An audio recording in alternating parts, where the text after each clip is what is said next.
Joshua and the crossing of the Jordan. After the long years of wandering in the wilderness, Israel finally stood at the edge of the land promised to their fathers. The desert behind them told a story of trials, lessons, victories, and failures. But now a new chapter was about to unfold. The Jordan River lay ahead, its waters flowing strong, and beyond it stretched the land of Canaan, the land flowing with milk and honey that the Lord had promised to Abraham, Isaac, and Jacob. Joshua, the servant of the Lord and successor of Moses, now carried the responsibility of leading this great people into their inheritance. The Lord had spoken to him with words of encouragement and command. "Be strong and courageous, for I will be with you wherever you go."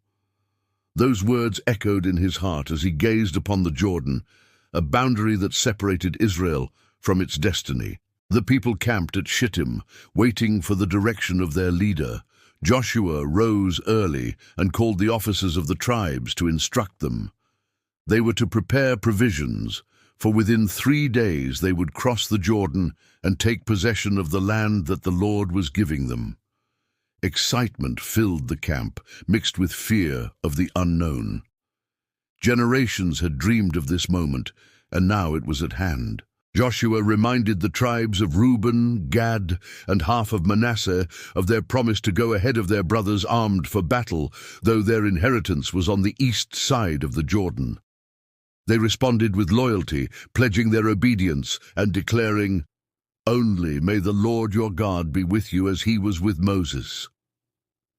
Their words strengthened Joshua's spirit. The Ark of the Covenant, the visible sign of God's presence among his people, would lead the way. Joshua instructed the priests, the sons of Levi, to carry the Ark. When the Ark moved, the people were to follow, but at a distance, for the Ark was holy and represented the presence of the Almighty. This was not simply a march across a river, but a sacred act of obedience and trust. On the day appointed, Joshua addressed the people, declaring, "Sanctify yourselves, for tomorrow the Lord will do wonders among you." The call to sanctification reminded Israel that their success depended not on military strength or human wisdom, but on the favor and holiness of the God who had chosen them. Hearts were stirred, and families prepared with reverence for the miracle to come. Joshua turned to the priests and commanded them to take up the Ark of the Covenant and pass on ahead of the people. As they lifted the sacred Ark on their shoulders, a hush fell over the assembly. The people's eyes followed the priests as they walked toward the mighty Jordan River, which at that time overflowed its banks because it was harvest season. The river rushed strong and wide, an impassable barrier in human eyes. Yet Joshua had heard the Lord's promise. When the soles of the feet of the priests carrying the ark touched the waters, the river would stop flowing and stand in a heap. The miracle would confirm to Israel that the living God was among them, driving out their enemies and making the impossible possible. As the priests approached the edge of the waters, silence filled the air. The first step into the Jordan was a step of faith. The moment their feet touched the water, the current ceased its flow. Upstream, the waters piled up in a great heap near the city of Adam, and downstream, the river dried up completely. Before the astonished eyes of the people, the riverbed lay open, dry and firm. With awe and reverence, the priests carried the Ark of the Covenant into the middle of the Jordan and stood there on dry ground. The people began to cross, tribe after tribe, family after family, children holding the hands of their parents, elders leaning on their staffs, warriors marching in order, all walking across what moments before had been a raging river. The miracle testified to the power and faithfulness of the God of Israel. The crossing was not hurried, but orderly. The ark remained at the center of the river, the priests standing firm, while the multitude passed by. Every step was a reminder of the Lord's provision, as he who had parted the Red Sea in the days of Moses now parted the Jordan in the days of Joshua. What God had done before, he was doing again, confirming Joshua's leadership before all Israel. When all the people had safely crossed, Joshua gave further instructions from the Lord. 12 men, one from each tribe, were chosen to take a stone from the middle of the Jordan where the priests stood.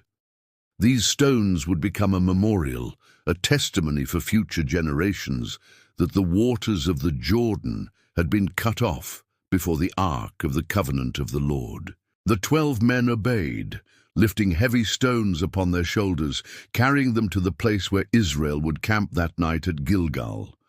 Another set of stones was also placed in the middle of the Jordan, at the feet of the priests, standing as a silent witness of the miracle that had occurred. Finally, when everything was completed as the Lord commanded, Joshua instructed the priests to come up from the river.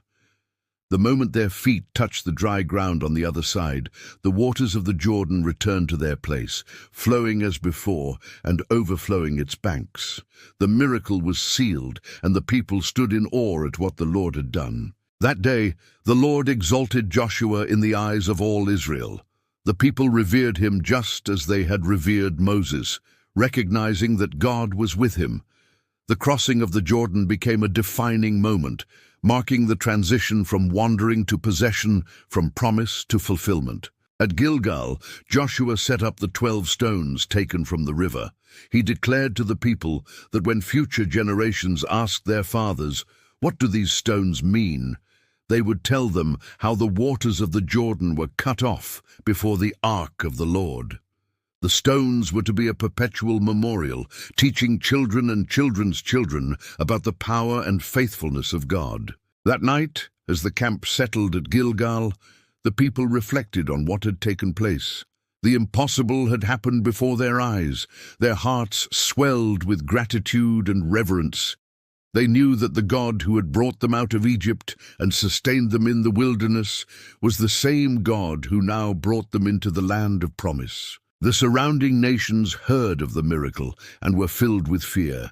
Their hearts melted and their courage failed, for they realized that the Lord himself fought for Israel.